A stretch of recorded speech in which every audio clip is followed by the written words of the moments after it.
Informasi tentang virus corona yang begitu berlimpah bisa jadi malah membingungkan. Maka dari itu, kita memerlukan protokol kesehatan yang alurnya jelas, sederhana, dan mudah dipahami.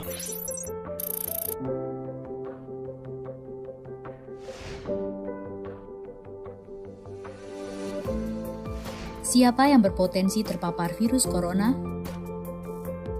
Orang yang memiliki riwayat perjalanan 14 hari yang lalu ke negara dengan transmisi lokal COVID-19 atau merasa pernah kontak dengan pasien terkonfirmasi positif COVID-19.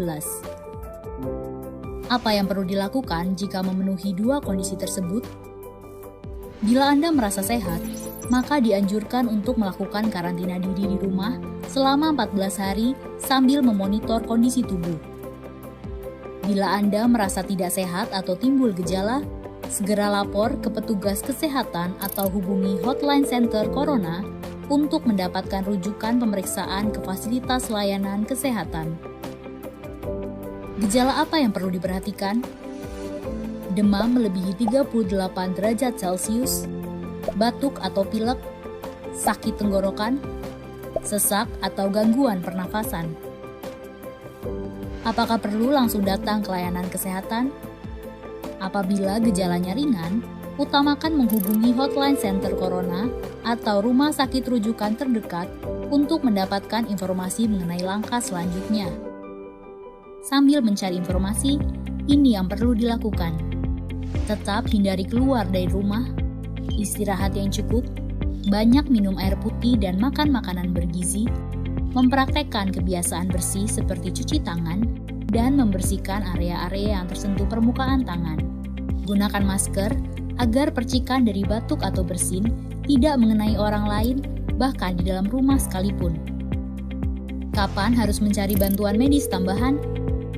Bila gejala yang dirasakan cukup parah, misalnya sesak nafas berat, atau apabila Anda dalam klasifikasi kelompok rentan karena berusia lebih dari 60 tahun, memiliki penyakit kronis seperti diabetes, hipertensi, gangguan imun, ada riwayat sakit pernafasan, dan lainnya.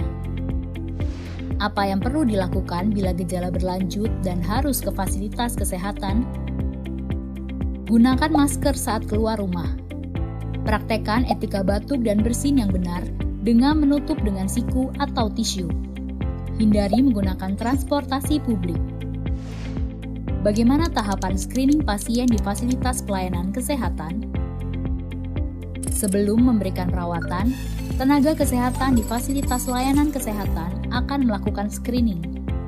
Jika tidak memenuhi kriteria pasien dalam pengawasan atau PDP COVID-19, maka akan dirawat inap atau rawat jalan, tergantung diagnosa dan keputusan dokter. Jika memenuhi kriteria pasien dalam pengawasan COVID-19, maka akan dirujuk ke salah satu rumah sakit rujukan, didampingi oleh tenaga kesehatan yang menggunakan alat pelindung diri atau APD.